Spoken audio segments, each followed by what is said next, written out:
Bem, amados, tomando carona ainda na nosso tema da nossa escola bíblica de discípulos, escatologia, eu resolvi dar atenção a um dos textos que nós não vamos olhar muito profundamente de manhã, porque apesar de estar num dos livros mais importantes para a escatologia, que é o livro de Daniel, ele não contém em si, pelo menos neste capítulo, um peso profético, um peso escatológico.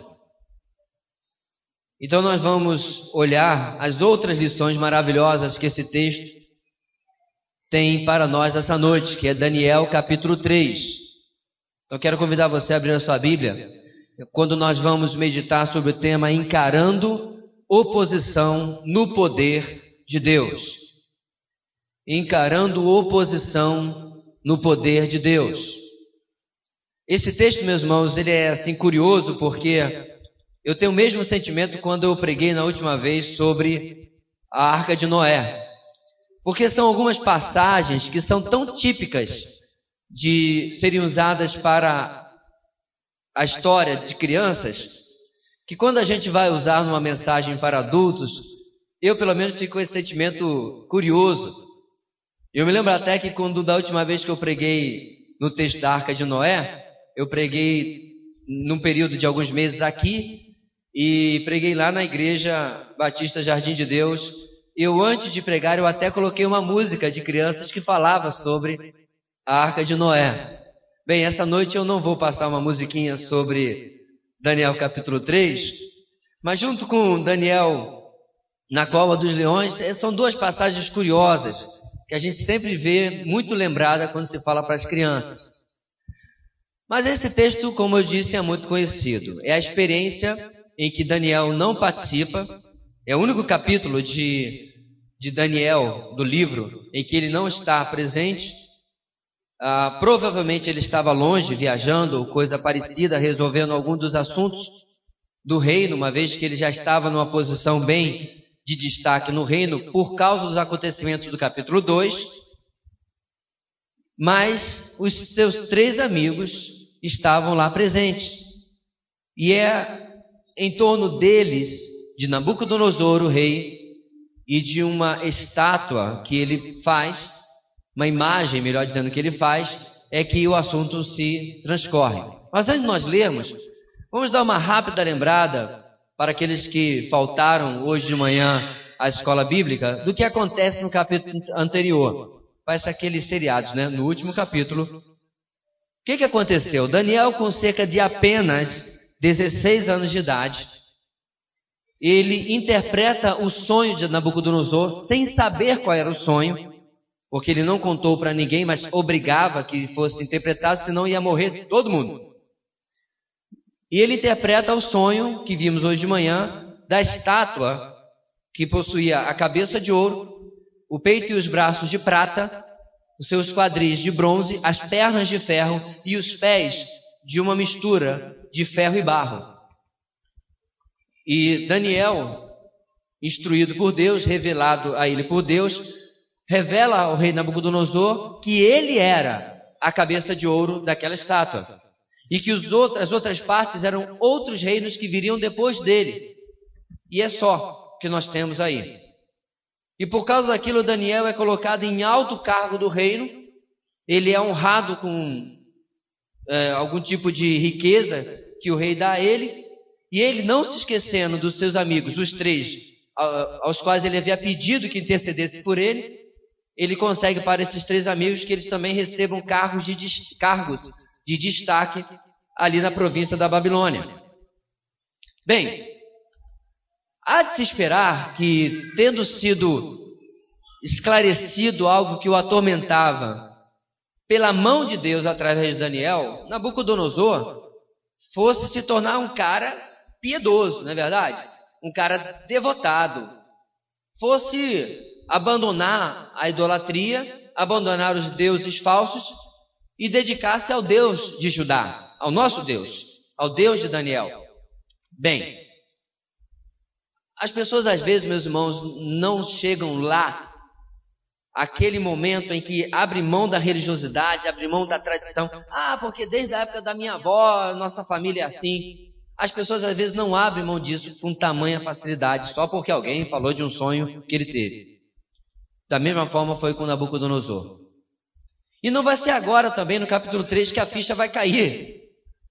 Se você depois em casa quiser ler, no capítulo 4 ele precisa ser humilhado por Deus, porque depois do que nós vamos ler no capítulo 3 e depois do que ele havia visto no capítulo 2, ainda assim ele não se humilhou diante do Senhor. Nós vamos ler, como eu gosto de costume, especialmente em textos longos, paulatinamente. Vamos começar no capítulo 3, versículo 1, e nós vamos ler parte por parte, à medida que Daniel, ou a experiência dele, a experiência de Nabucodonosor e os 3 amigos de Daniel, nos ensinam algumas lições nesta noite. Diz assim a palavra do Senhor, Daniel capítulo 3. Aliás, verifique se alguém perto de si não tem uma Bíblia, e não deixe o nosso visitante, o nosso amigo aí, sem poder participar também da leitura. Versículo 1. O rei Nabucodonosor fez uma imagem de ouro de 27 metros de altura e 2,70 metros de largura, e a ergueu na planície de Dura, na província da Babilônia. Essa estátua, meus irmãos, eu vivo chamando de estátua, mas na verdade a Bíblia chama de imagem. Inclusive, a tradução está certa, no hebraico é imagem. Ela pode ter tido a forma humana, talvez pensando na visão que ele teve no capítulo 2, ou poderia ser simplesmente um formato de obelisco, que era muito comum naquela época. Porque ela tinha, se eu puder calcular aqui na base do 70 centímetros, 1 metro, 2 metros, só isso aqui de largura.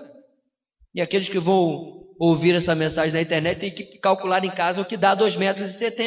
Só isso aqui, não é muita coisa. Mas ela era 10 vezes mais alta do que ela era larga. Então ela era estreita, mas muito comprida. Então, a não ser que fosse uma estátua com aparência humana, mas muito esguia, provavelmente ela era um tipo de obelisco.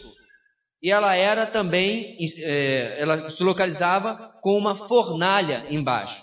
Então, que provavelmente servia com algum tipo de aviso, não sei, daquilo que nós vamos ler no texto. Então, essa estátua é erguida por Nabucodonosor e é provável que ela fosse apenas folheada a ouro, porque o ouro não é muito amigo de altas temperaturas, né? Ele fica mole bem rápido.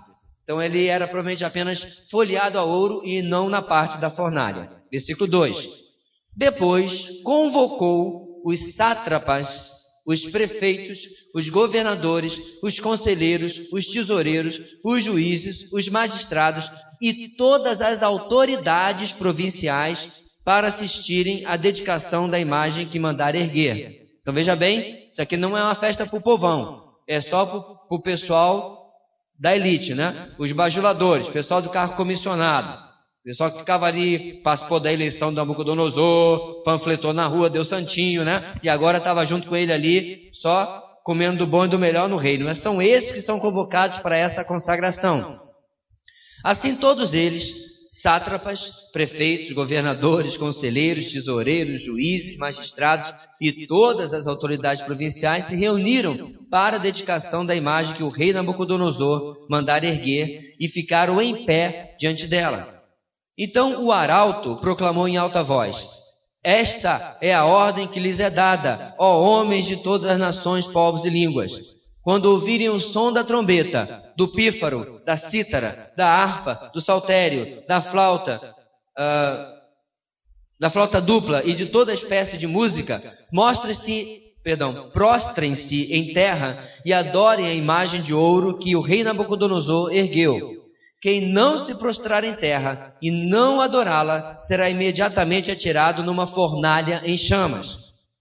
Por isso, logo que ouviram o som da trombeta, do pífaro, da cítara, da harpa, do saltério e de toda espécie de música, os homens de todas as nações, povos e línguas prostraram-se em terra e adoraram a imagem de ouro que o rei Nabucodonosor mandara erguer. Meus irmãos, o que acontece diante de nós é a completa insensibilidade, o completo orgulho de um homem que, depois de ter sido tocado pelo sobrenatural, quando do capítulo 2, que o seu sonho foi interpretado, ele não entende que o Deus que havia revelado o sonho dele não era igual aos outros deuses das diversas nações que ele havia dominado, e muito menos dos deuses babilônicos. Ele não havia compreendido que este Deus, apesar das palavras que estão lá no capítulo 2 de Daniel, em que ele exalta a este Deus diante da revelação do seu sonho, na verdade ele havia entendido que ele era um Deus como qualquer outro Deus. Um grande problema, meus irmãos, é que nações politeístas têm enorme dificuldade de compreender uma fé monoteísta.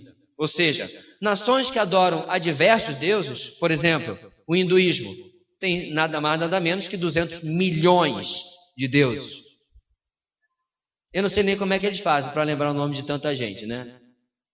Você compreender uma fé em um Deus único, apesar que se revela em 3 pessoas, Deus Pai, Deus Filho e Deus Espírito Santo, mas é um único Deus, para eles é inimaginável. Assim, Nabucodonosor fez a leitura de que ele não precisava abandonar os seus deuses e seguir a esse único Deus. Mas o que acontece é que ele piora a sua situação e ergue uma imagem que provavelmente daria honra a ele mesmo. Porque você viu no texto, eles tinham que se prostrar e adorar a imagem. A primeira lição, meus irmãos, de Daniel capítulo 3 nessa noite é a seguinte: a negação da verdade de Deus gera uma ação errada aos olhos de Deus. A negação da verdade de Deus gera, via de regra, uma ação errada aos olhos de Deus. É isso, meus irmãos, que acontece com a sociedade de hoje.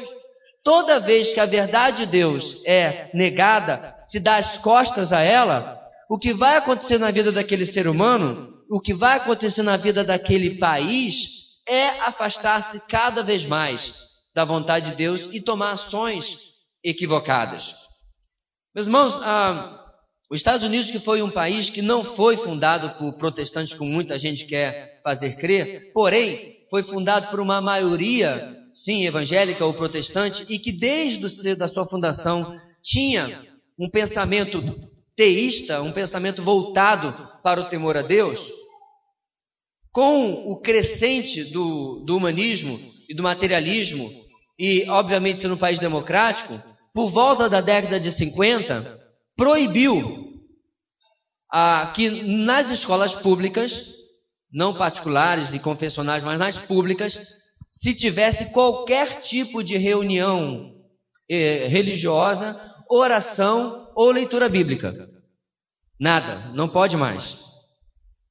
E é interessante, meus irmãos, que em 2001, quando aconteceu os atentados de 11 de setembro, uma das filhas do pastor Billy Graham, um dos maiores evangelistas de todos os tempos, estava num programa matinal e perguntaram a ela como Deus poderia ter deixado aquilo acontecer. Perceba, meus irmãos, o raciocínio da sociedade hoje. Nós somos os mocinhos, eles são os bandidos. Por quê? Porque nós, a sociedade americana, servimos a Deus, entre aspas, e eles não. Mocinhos e bandidos, quando na verdade Deus não vê desta maneira. Um mero religioso, mesmo que se diga cristão, aos olhos de Deus não é mocinho coisa nenhuma. E a pergunta é como Deus pode deixar isso acontecer. A filha de Billy Graham, não, o nome dela não é Ruth, Ruth era a esposa de Billy Graham, que já está com o Senhor. A filha dele, não importa o nome, respondeu: como é que é? Não. A América vem há décadas sistematicamente tirando Deus das suas escolas, dos seus tribunais, das suas leis.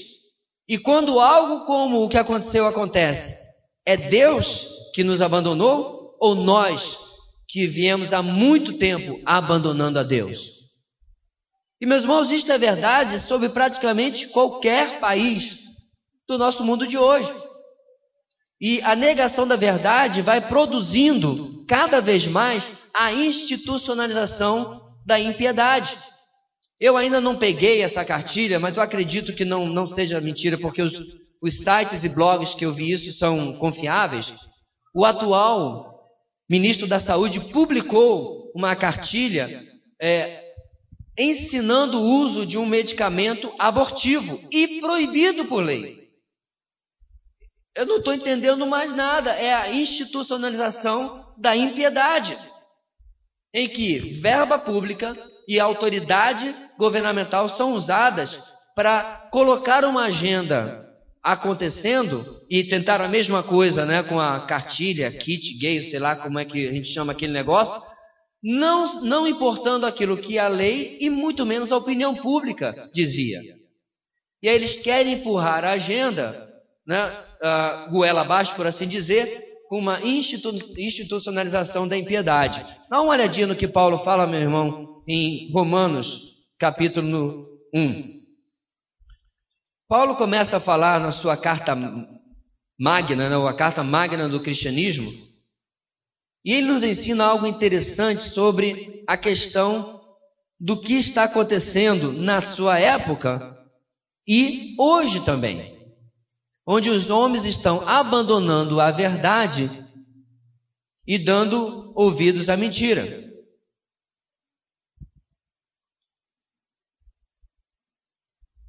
Bem, vamos pegar aqui, meus irmãos, do versículo 22, Romanos 1, 22.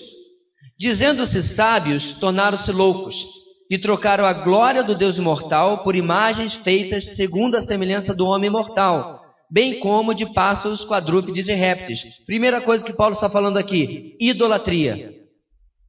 Não há lugar na religião de Deus, no cristianismo verdadeiro, para nenhum risco, nenhuma sombra, nenhuma lembrança de idolatria. Quer seja de um ídolo de verdade, de pau, pedra, gesso, ouro, quer seja, muito menos a idolatria de uma personalidade, como às vezes acontece em muitos meios cristãos. Se idolatra. Vi outro dia o cara ajoelhado aos pés de um determinado pastor aqui de Manaus. Vocês devem saber de que eu estou falando, né? Pegando no sapato do cara. Quase que eu perguntei se ele era, na foto, se o cara era engraxate, qualquer coisa assim. Isso é posição, um homem, como qualquer outro. E aquele irmão da igreja dele, ajoelhado, pegando nos pés dele, uma idolatria, o culto à personalidade. Isso também é idolatria, não é só acender uma vela ou ter um ídolo de pau, pedra, gesso, pedras preciosas, o que quer que seja, mas também o ídolo da personalidade. Versículo 24. Por isso, olha só mesmo, está na Bíblia, por causa da idolatria, Deus os entregou à impureza sexual, segundo os desejos pecaminosos do seu coração, para a degradação do seu corpo entre si. Trocaram a verdade de Deus pela mentira, e adoraram e serviram a coisas e seres criados, em lugar do Criador, que é bendito para sempre. Amém. Versículo 26. Por causa disso, Deus os entregou a paixões vergonhosas.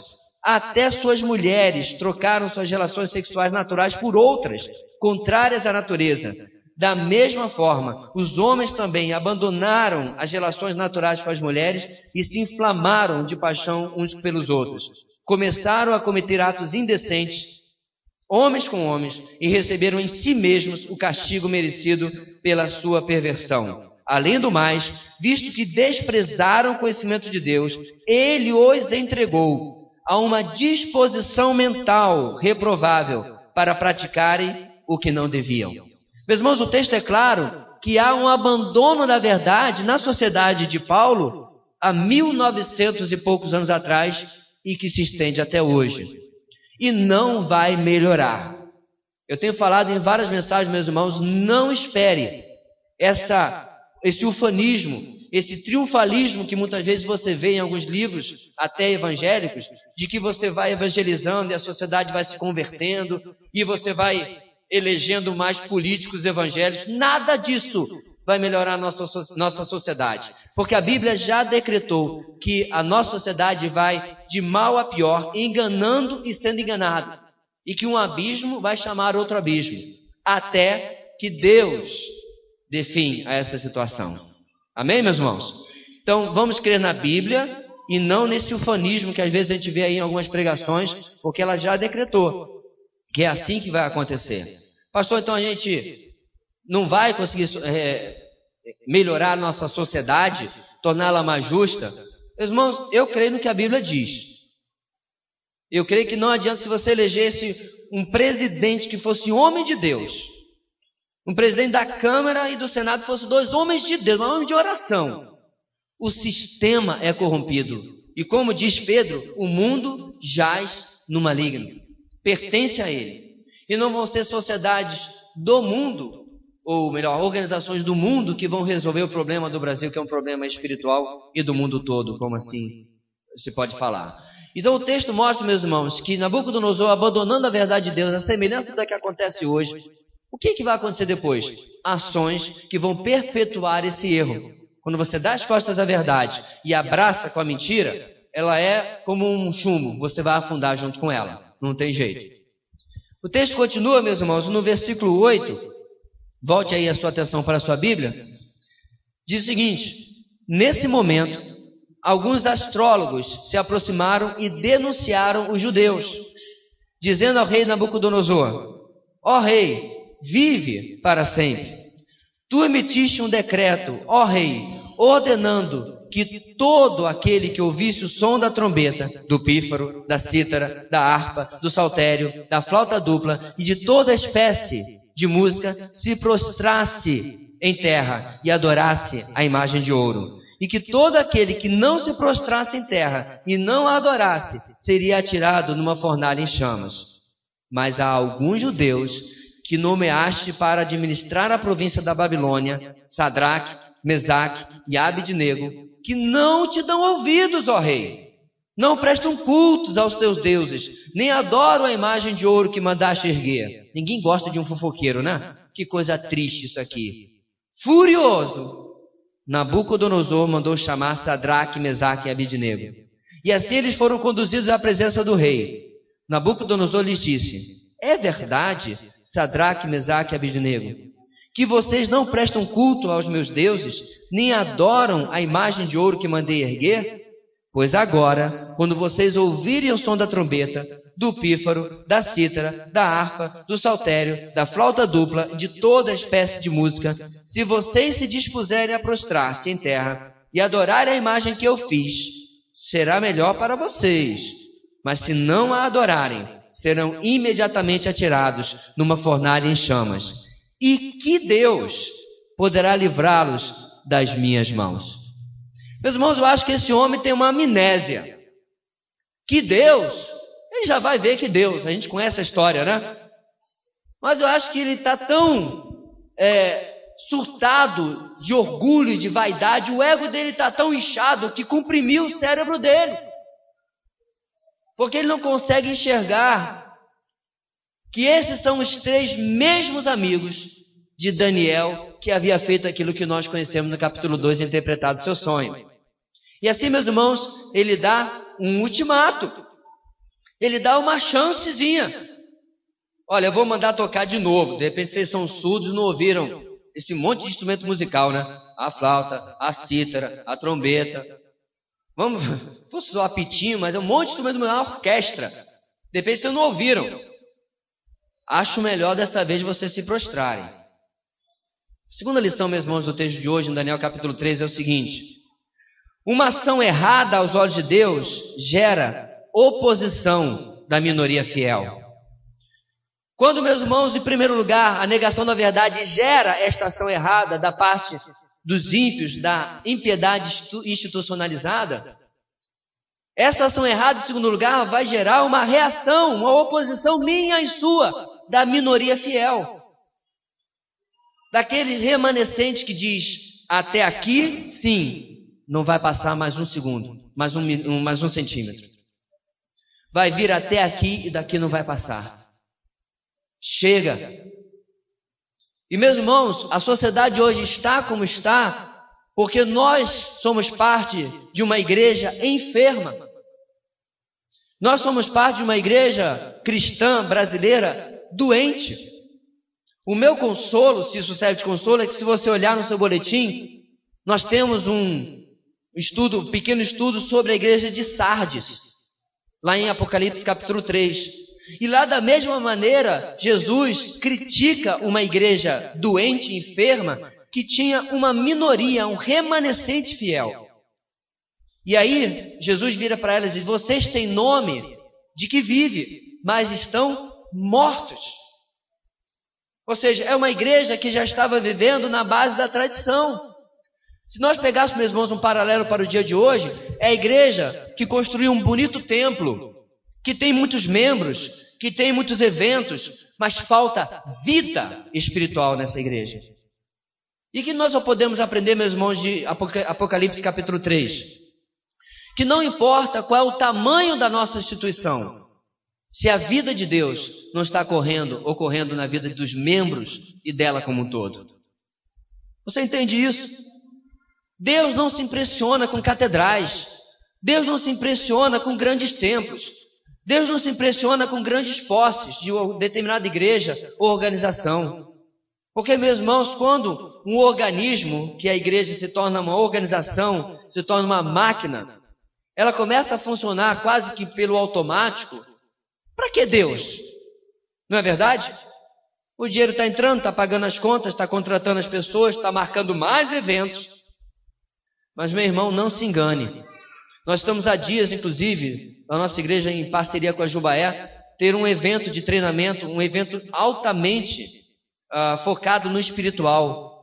Não dá certo se não houver profunda consagração e dependência de Deus.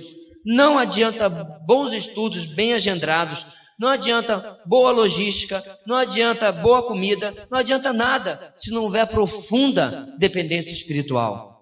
E, meus irmãos, em segundo lugar, na nossa lição, voltando mais para ela, nós estamos numa sociedade onde nós precisamos ser a igreja, o remanescente que vai dizer: nós não aceitamos isso, nós não concordamos com o que está acontecendo.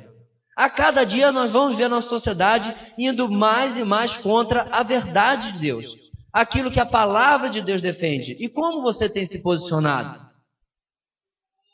Como você tem se posicionado com os assuntos que estão em voga hoje em dia? Como você tem se posicionado ao vivo e online sobre o aborto? Como você tem se posicionado sobre a questão da PEC 122, da chamada lei da homofobia, que é completamente necessária, porque todo ser humano já é protegido pela Constituição. Homo, hétero, até os animais são protegidos pela Constituição.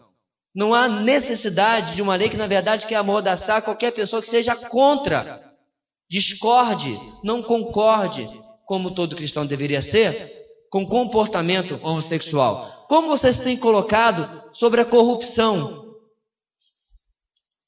Será que numa cidade como nós vivemos, tão perto do poder, será que você tem conseguido viver longe da corrupção nos níveis municipais, estaduais e até federal? Você tem conseguido viver longe disso? Você que trabalha com licitação, você que é comerciante, você consegue viver longe disso? Sem molhar a mão de alguém? Sem dar um presentinho? Os eufemismos são muitos, né? Mas o nome é suborno. E, meus irmãos, a sociedade muda quando eu mudo.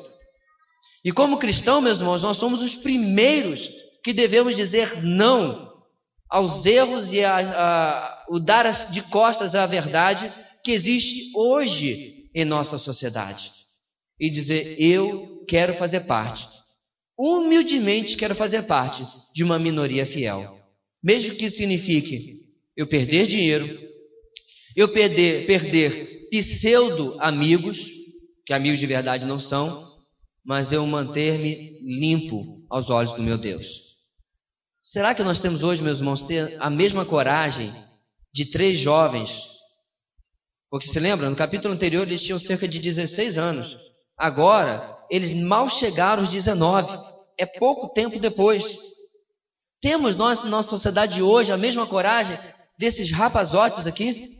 De dizer: eu não vou me corromper com aquilo que a sociedade ímpia está querendo propor para mim. Em primeiro lugar, a negação da verdade de Deus gera uma ação errada aos olhos de Deus. Uma ação errada aos olhos de Deus gera oposição da minoria fiel, do remanescente fiel, aqueles que querem agradar a Deus.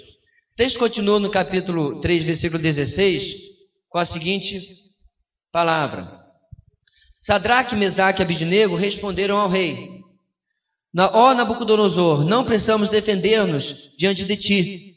Se formos atirados na fornalha em chamas, o Deus a quem prestamos culto pode livrar-nos, e ele nos livrará das tuas mãos, ó rei. Mas se ele não nos livrar, saiba, ó rei, que não prestaremos culto aos teus deuses, nem adoraremos a imagem de ouro que mandaste erguer. Nabucodonosor ficou tão furioso com Sadraque, Mesaque e Abidnego, que o seu semblante mudou.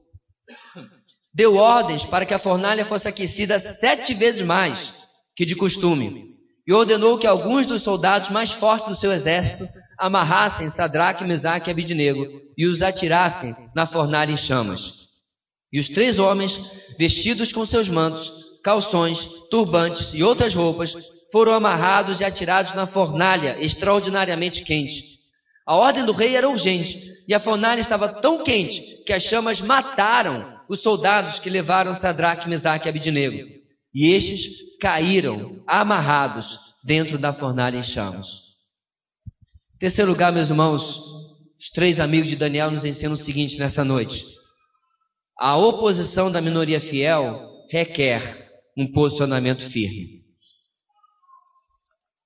Quando nós falamos sobre oposição, meus irmãos, não é apenas dizer eu não concordo, mas como nós já começamos até a entrar nesse assunto no ponto anterior, quais das minhas ações vão mostrar que eu não concordo com aquilo que está acontecendo? Que eu não participo daquilo que está acontecendo? Você que está em idade escolar, vamos começar lá de baixo. Eu nem vou falar sobre você colar, porque isso aí é tão básico da vida cristã que eu tenho certeza que os adolescentes da nossa igreja e os pré-adolescentes e até os universitários não colam, não compram essa lorota de que quem cola não sai da escola. Então não preciso falar sobre isso. Espero eu. Mas e se o seu colega pedir para você dar cola? Será que você está disposto a fazer um papelzinho até de antipático?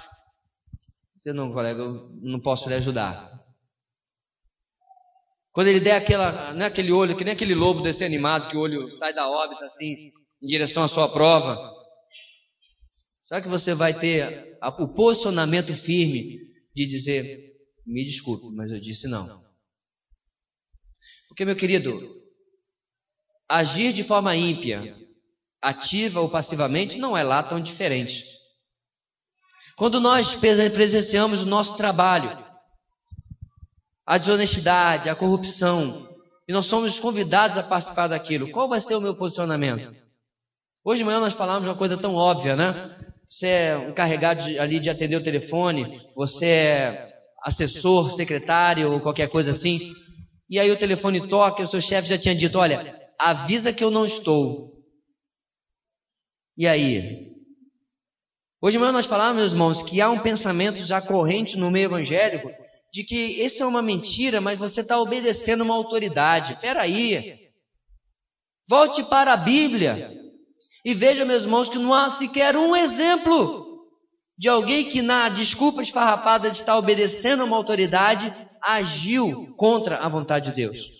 E hoje nós citamos o caso de Pedro e João, que diante do Sinédrio, os assassinos de Jesus, que pediram, não mais preguem o nome de Jesus. O que eles responderam? Desculpa mas não dá não. Aliás, me diga o seguinte, a gente deve obedecer a Deus ou aos senhores? Essa foi a resposta de Pedro e João. E eles completaram, não podemos deixar de falar do que temos visto e ouvido. Ou seja, a oposição da minoria fiel requer um posicionamento firme. Eu tive que, inclusive, dar uma palavra muito complicada. Uma pessoa próxima, numa questão de casamento. O assunto veio, fui pego no meio da conversa, e aí eu falei para uma das partes, na minha opinião, você deveria encerrar este relacionamento e voltar para o seu cônjuge. Porque aquele relacionamento que nós estamos discutindo ali havia sido pivô para o desmanchar-se do casamento que eu estava me referindo. Eu me virei para a pessoa e diz, na minha opinião, o que a Bíblia me ensina é que você deveria deixar este relacionamento e reatar, não havia acontecido nem divórcio, e reatar o seu casamento, e restaurar o seu casamento. Meus irmãos, não é fácil você dar uma palavra dessa no mundo de hoje, onde as pessoas desfazem de relacionamentos, de casamentos assim, porque as pessoas entram no casamento para serem felizes, não para fazer o outro feliz. Aliás, se você ainda não descobriu, esse é o segredo do seu casamento. Você fazer e viver toda a sua vida o que for e não estiver ao seu alcance, para fazer o outro feliz. Olha o discurso duro aqui. Mesmo que isso custe a sua felicidade. Ah, pastor, o jovem pode dizer, então não quero casar não. Sabe a decisão. Fique sozinho. Sério, estou falando sério. Casamento não é saga Crepúsculo não, meu amado. Casamento não é filme do aquele Parks lá, Cartas para não sei quem. Isso é Hollywood. Casamento não é isso não. Eu costumo dizer que aqueles que fazem aconselhamento pré-matrimonial comigo, cada vez mais vão ter uma grande possibilidade, se chegaram lá de paraquedas, de não se casar. Os nossos primos que fazem o mesmo trabalho lá no Rio de Janeiro falaram que já estão com uma média de desistência de casamento superior a 30%. Cada 10 casais que vão fazer aconselhamento com ele, mais de 3 desistem do casamento. Eu não estou aqui, meu querido, para dizer assim, graças a Deus vocês vão casar e aí as flores vão ser brancas ou vermelhas. Não. Nós estamos aqui, meus irmãos, para falar das coisas difíceis que requerem um posicionamento firme da minha vida com o Senhor. Vamos repetir e vamos relembrar aquilo que nós vimos até agora? Vamos lá? Bem forte, todos juntos. Número 1.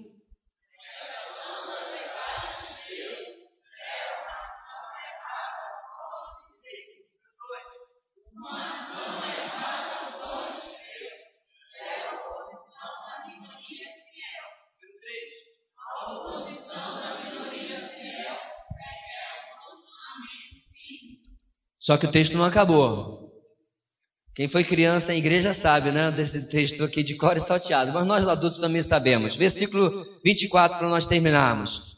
Mas logo depois, o rei Nabucodonosor, alarmado, levantou-se e perguntou aos seus conselheiros: não foram 3 os homens amarrados que nós atiramos no fogo? Eles responderam: sim, ó rei. E o rei exclamou: olhem, eu estou vendo 4 homens. Amém, igreja? Amém. 4 homens desamarrados e ilesos, andando pelo fogo, e o quarto se parece com um filho dos deuses. Ai. Meus irmãos, eu vou dar uma coisa para você aqui, que tem gente que precisa chegar no seminário para aprender. Existe uma expressão teológica chamada cristofania, que são aparições de Cristo no Antigo Testamento. Esta é uma delas. Não é um anjo simplesmente, mas é o entendimento, meus irmãos, que o próprio Senhor, num estado, ele é eterno, ele não nasceu quando foi concebido no útero de Maria. Não, Jesus é eterno. Nada do que existe foi feito sem ele, diz João capítulo 1, não é verdade? No princípio era a palavra, e a palavra era Deus, e a palavra estava com Deus. Tudo que foi feito por ele, e nada do que foi feito sem ele. Assim, meus irmãos, ele visita esses 3 jovens aqui, e quando 3 foram jogados, Nabucodonosor agora vê 4 andando ali sobre as chamas. Versículo 26. Então Nabucodonosor aproximou-se da entrada da fornalha em chamas e gritou: Sadraque, Mesaque e Abednego, servos do Deus Altíssimo, saiam, venham aqui. E Sadraque, Mesaque e Abednego saíram do fogo. Os sátrapas, os prefeitos, os governadores e os conselheiros do rei se ajuntaram em torno deles e comprovaram que o fogo não tinha ferido o corpo deles. Nem um só fio de cabelo tinha sido chamuscado. Os seus mantos não estavam queimados e não havia cheiro de fogo neles.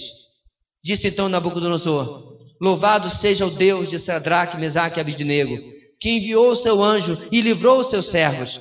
eles confiaram nele, desafiaram a ordem do rei, preferindo abrir mão de sua vida a prestar culto e adorar a outro Deus que não fosse o seu próprio Deus.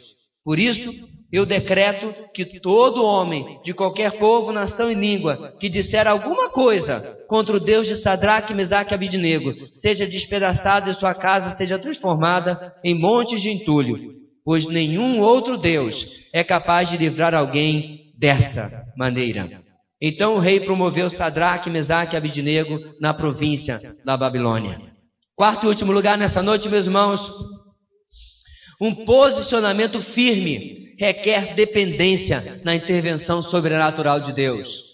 Você quer, meu querido, como minoria fiel, ter um posicionamento firme? Dependa de que Deus sobrenaturalmente, do jeito dele, na vontade dele, segundo o amor que ele tem por você, vai agir naquela situação na sua vida. Sabe qual é o grande problema, meus irmãos, que nós vivemos hoje? Nós estamos numa situação confortável demais da conta no Brasil. Meus irmãos, quando eu era adolescente, eu comecei a ler livros que falavam da igreja perseguida. Aí eu li, por exemplo, um livro chamado Yuri, que era publicado pela editora Betânia na época. Eu nem sei se ainda está em prelo.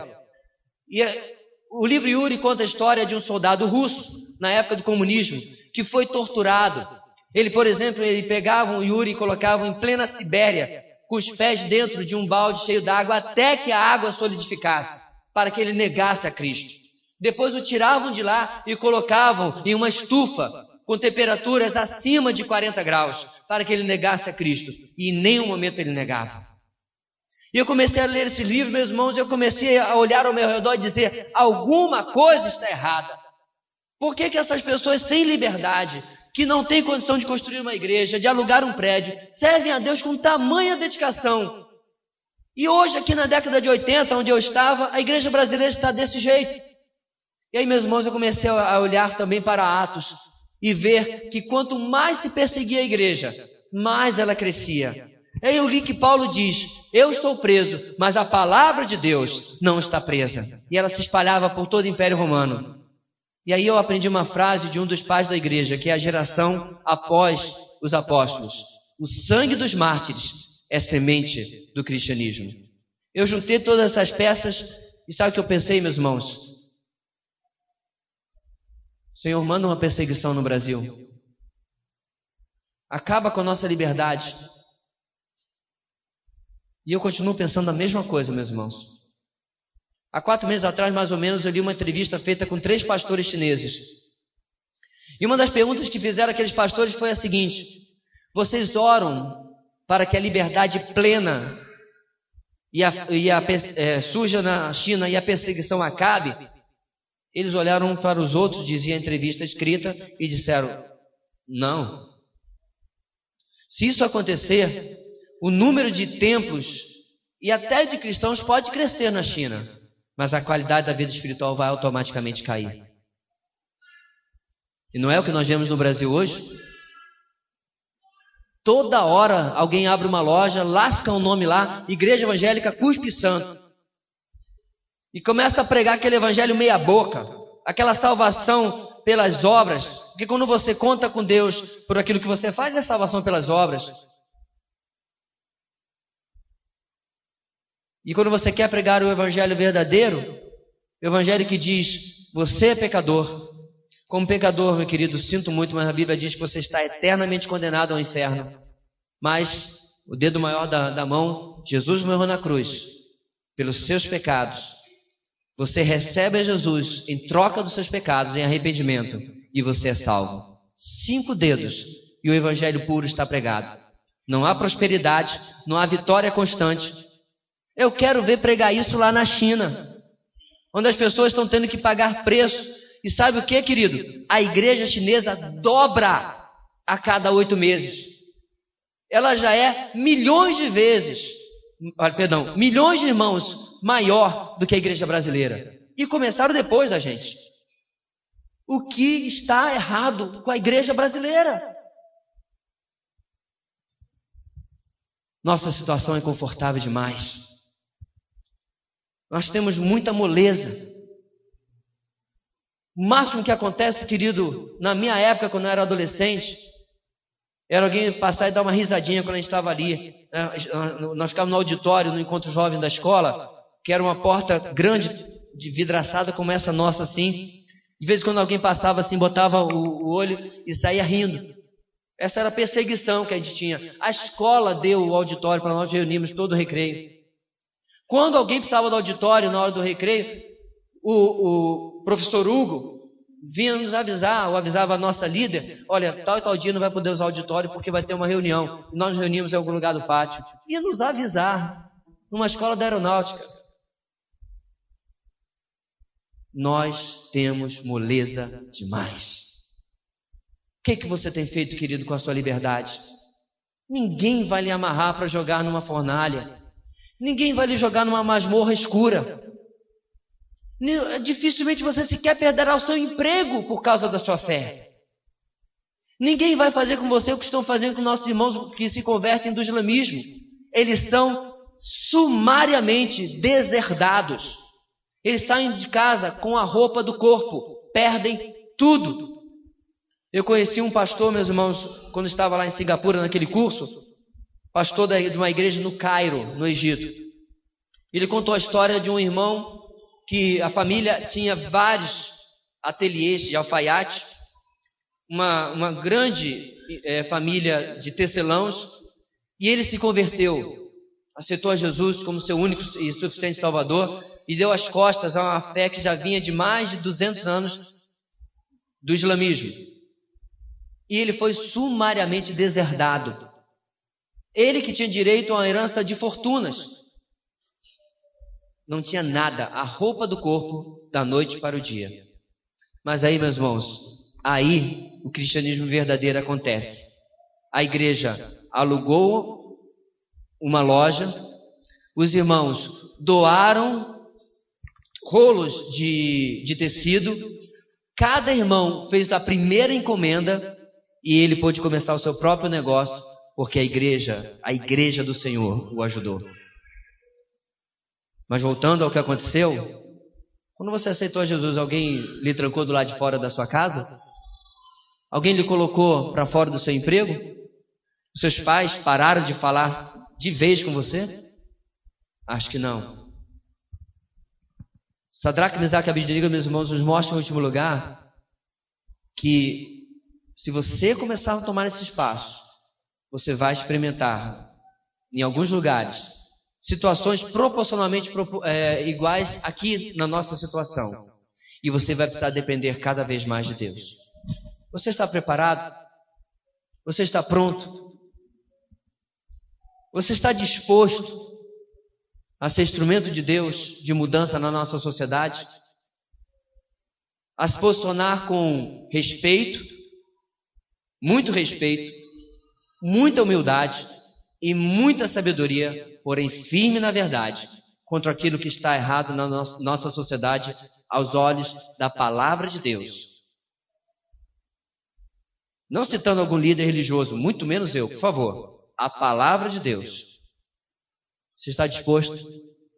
Então preste muita atenção naquilo que um capítulo que é usado tanto para histórias infantis nas igrejas tem a nos ensinar a nós que estamos vivendo vidas adultas em um mundo cada vez mais distante da verdade do Senhor. Oremos. Senhor, a mensagem desta noite é um alerta. Um alerta, ó Deus, porque quantas vezes nós lemos essa história, achamos tão legal e tão maravilhosa e tão edificante, mas não percebemos o eco que ela tem em nosso século, em nossa sociedade brasileira e pior, em nossa igreja brasileira. Ó Deus, quão constrangedora ela é em termos da verdade que ela ensina. Quantas vezes estamos tão absorvidos nas coisas da nossa vida. Estamos tão absorvidos em nossa carreira, em nossa empresa, em nosso emprego, em nosso cargo. Esquecemos, Senhor, que são apenas meios que o Senhor nos deu para que nós possamos ser esta minoria fiel que se posiciona com firmeza na dependência do poder sobrenatural do nosso Deus. Pai, levanta-nos. Levanta-nos. Deus, nós não queremos ser reconhecidos como o povo que reúne milhões para ficar cantando e pulando. Mas nós queremos ser reconhecidos como aqueles que se levantam em prol da verdade e do evangelho puro. Voltemos ao evangelho puro. Que nós possamos, ó Deus, nos posicionar desta maneira. Que, ó Deus, haja constrangimento daqueles que têm propagado a mentira. Que como Nabucodonosor teve que dar glórias ao Senhor. Que como ele teve, ó Deus, que reconhecer que não há Deus como nosso Deus. E o fará novamente no próximo capítulo deste livro. Como Dario fez. Como Ciro fez. Que nós possamos, ó Deus, ver as autoridades do nosso tempo reconhecendo que nós não comprometeremos a nossa verdade e a nossa santidade herdadas do Senhor, mas nos posicionaremos para a honra e glória do nosso Deus. Muito obrigado, Senhor, por esta palavra nesta noite. Nós oramos no nome maravilhoso do Senhor Jesus. Amém.